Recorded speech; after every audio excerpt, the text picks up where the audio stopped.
Okay, here we go.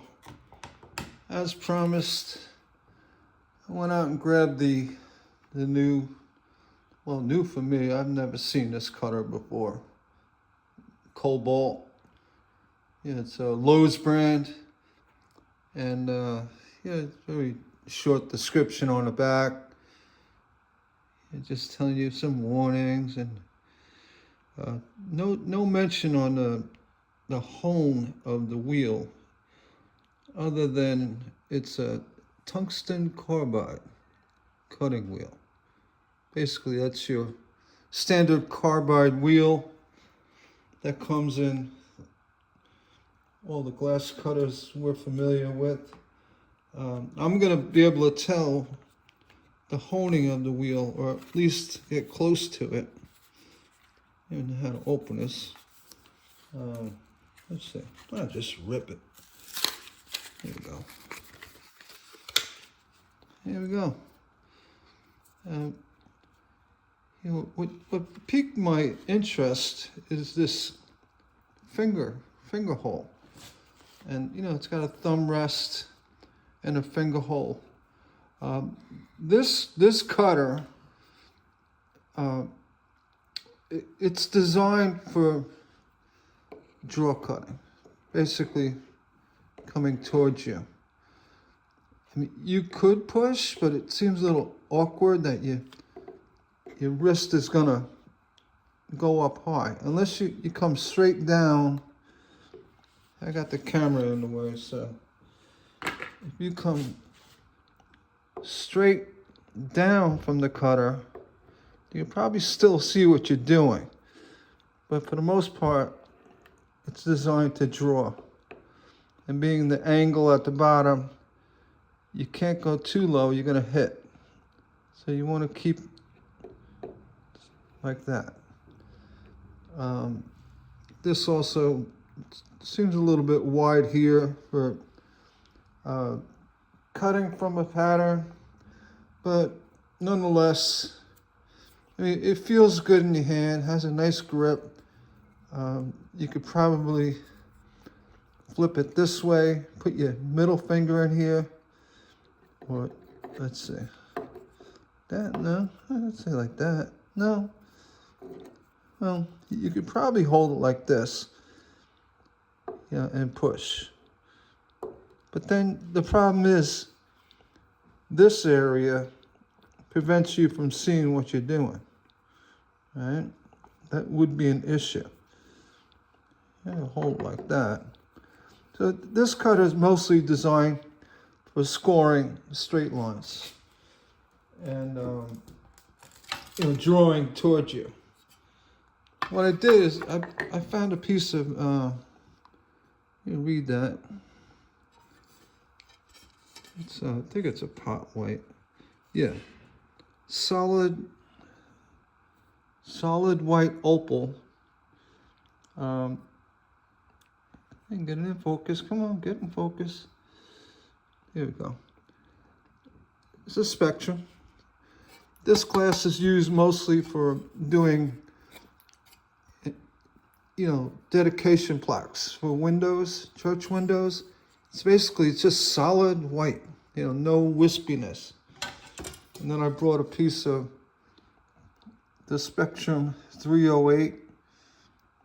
This is all old glass. It's been around for 20-something years.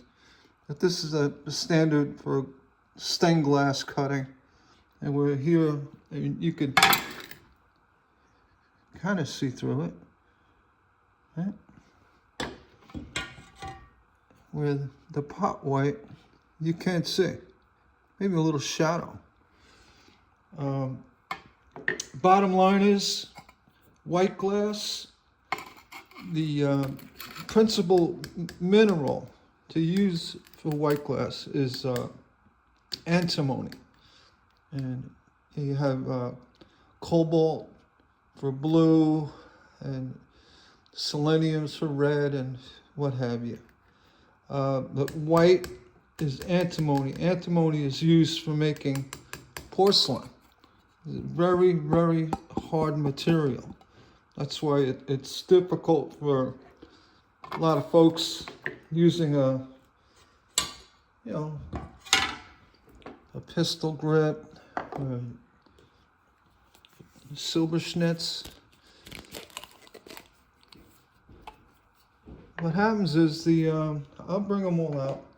The angle of these cutters, the hone angle, is very high. You know, roughly, I believe the silver schnitz is a 138, and you have a 140 in your Toyos, and even in your standard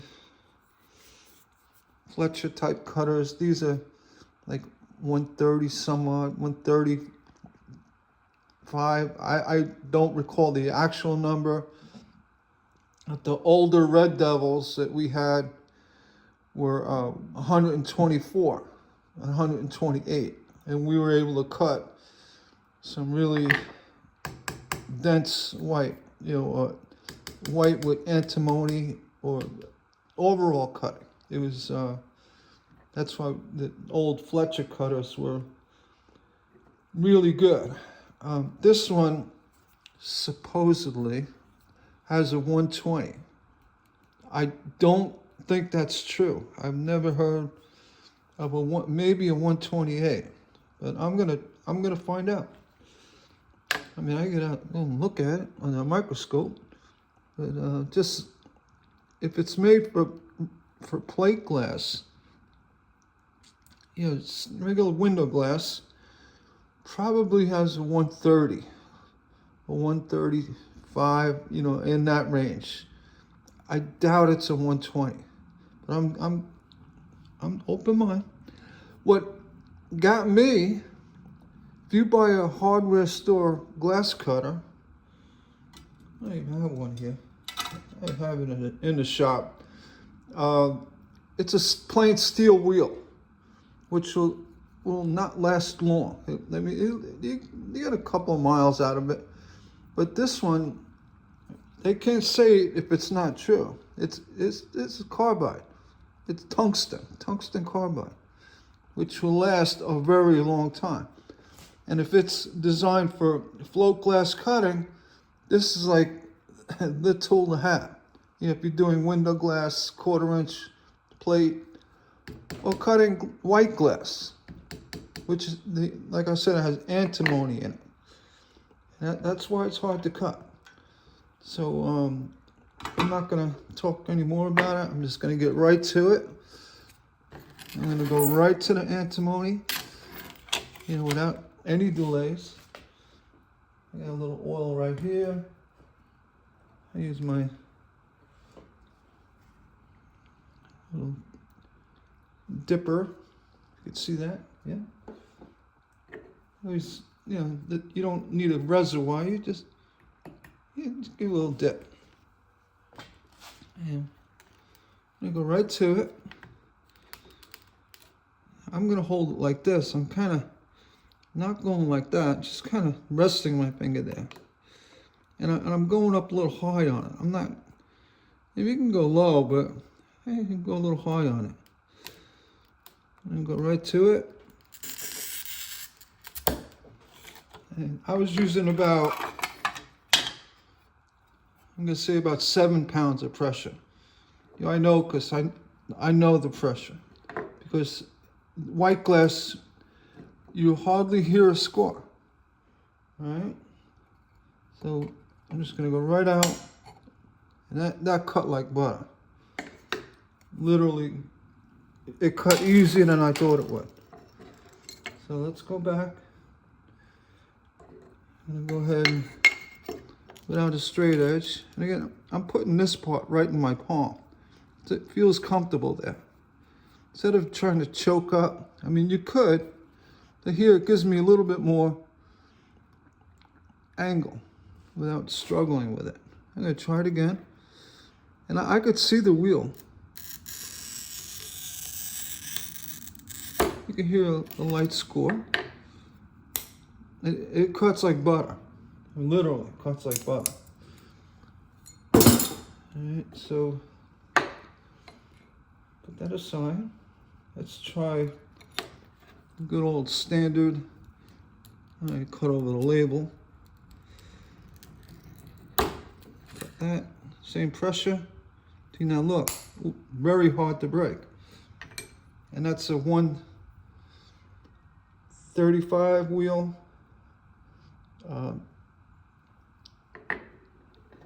It's letting me to believe that this is, in fact, pointier hone, which is a 124, possibly 120. I'd have to look into it. I did a little checking on that this morning. I didn't see anything about the all the specs about this wheel. It could be the way it cut. And my sole purpose for the demonstration was to do the testing on white glass. Now, this is Spectrum 308. It's very common. It's not Kokomo. It probably cuts a lot easier than a Kokomo or Wismac white. I'll go see if I got some, but I'm just going to go ahead and cut a strip. Now, I'm not even really using that finger glue. I'm just kind of holding it like this.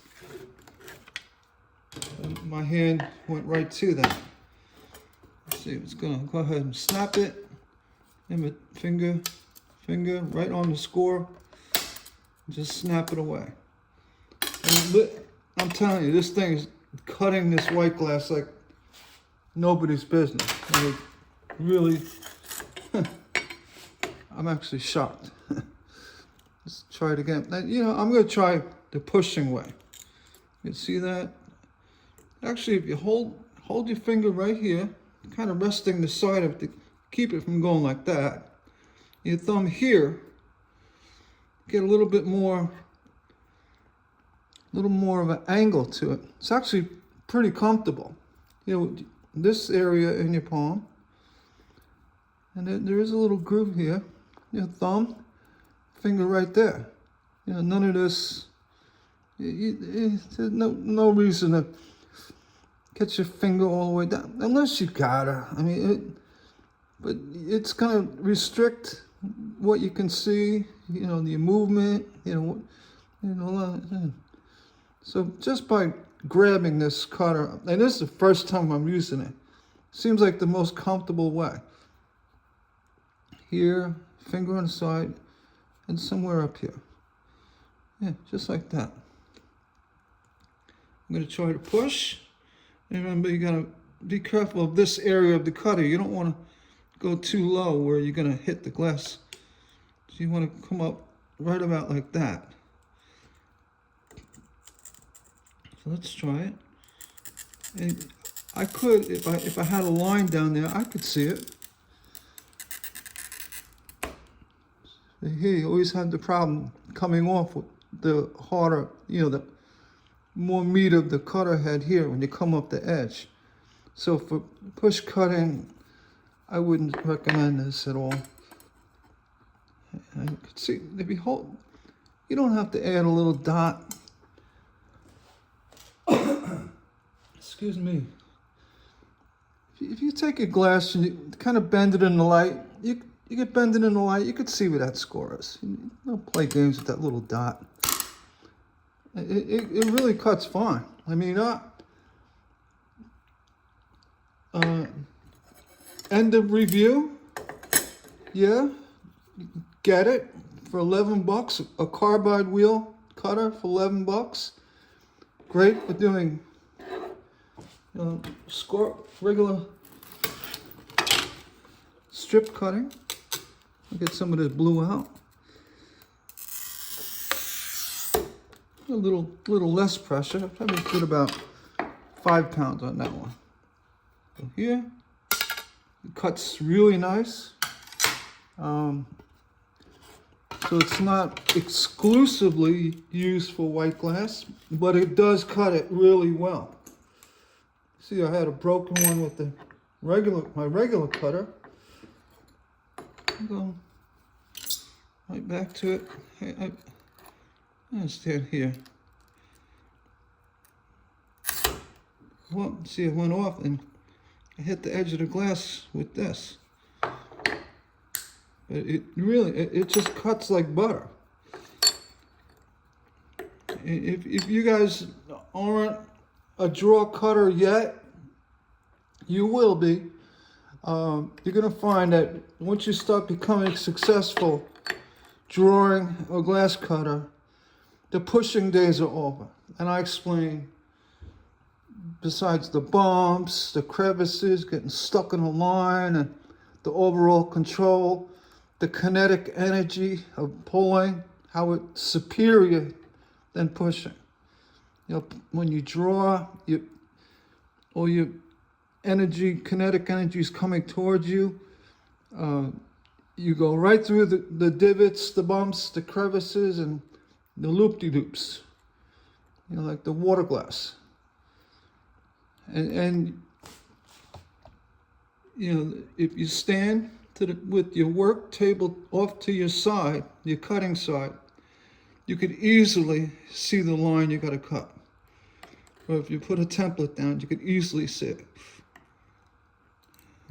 Again, see less effort. Yeah, I'll go ahead. I got the breakers. It really, this pot white, this glass is very difficult to cut. It's like solid antimony. So my review is complete.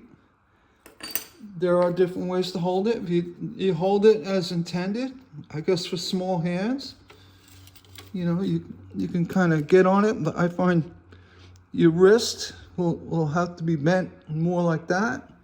It would be good for downward motion, but for, you know, cutting with a little more, what is it, flexibility, outward like that. Yeah, just kind of grab the cutter. It works, actually works really well. So, Kobalt, sold at Lowe's. I'm not an associate of Lowe's. I have no alliance or allegiance. I had to go out and try the cutter. Yeah, the ring, you know, it's there. It actually does help. It's got a nice soft grip. It fits well on your hand. This area does not mess up your palm. You know, I still think that a better cutter is your silver schnitz. I'm gonna go ahead and try that real quick on the white glass. You know, I got the white glass out. And again, with silver schnitz, make sure that screw is upward. The screw faces up. So you can have issues coming off your glass if you're gonna be pushing. I mean, it works best that way for pulling too. You could see the screw down rule makes absolutely no sense at all. I mean, it's just a fabricated thought that makes no sense. And I prove, you know, you come off your glass, you have less cutter head here. That's gonna whack the edge of your glass. You know, it works just as well. You don't have to worry about the angle. You have wheel contact, you know, holding it in a afterburner. So I'm gonna go ahead and cut, you know, press down. That's about 1 pound to 1.5 pounds. Cutting pressure is typically 4 pounds to 5 pounds. And it'll come right down.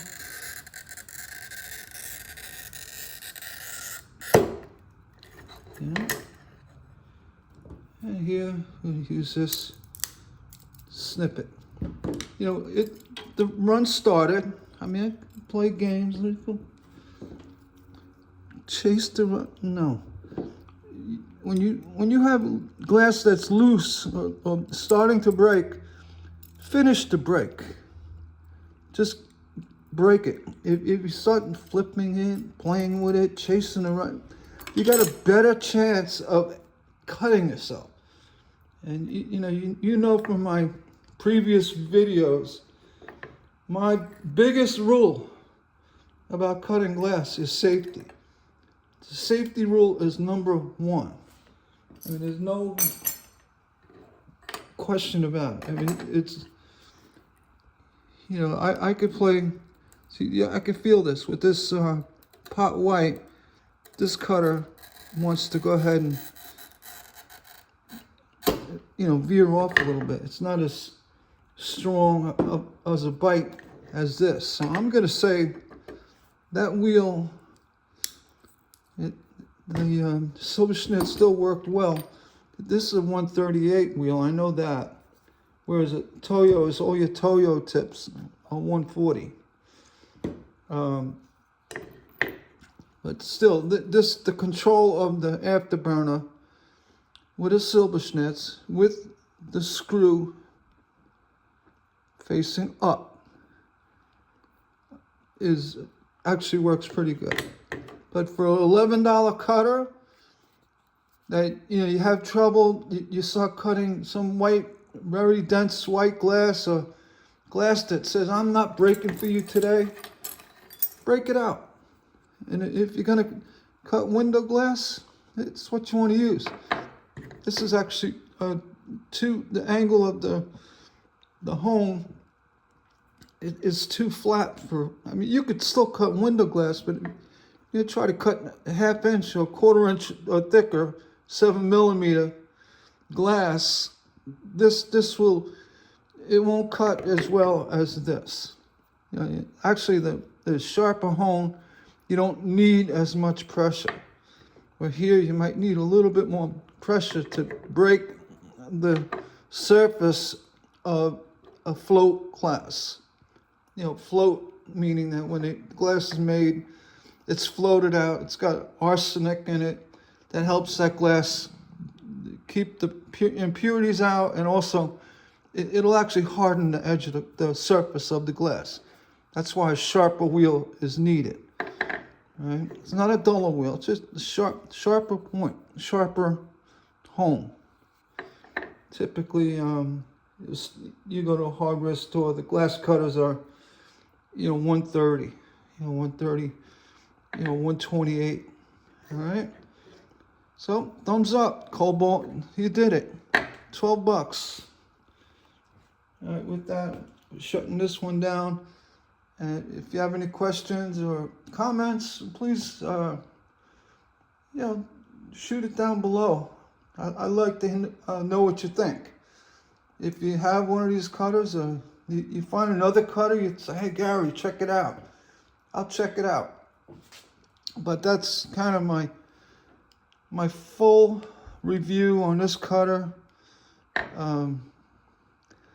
Overall, if this head was narrower, had less intrusions on the side, it would be better for template cutting. But the feel is nice, and though the finger hole intention of holding it like a gun,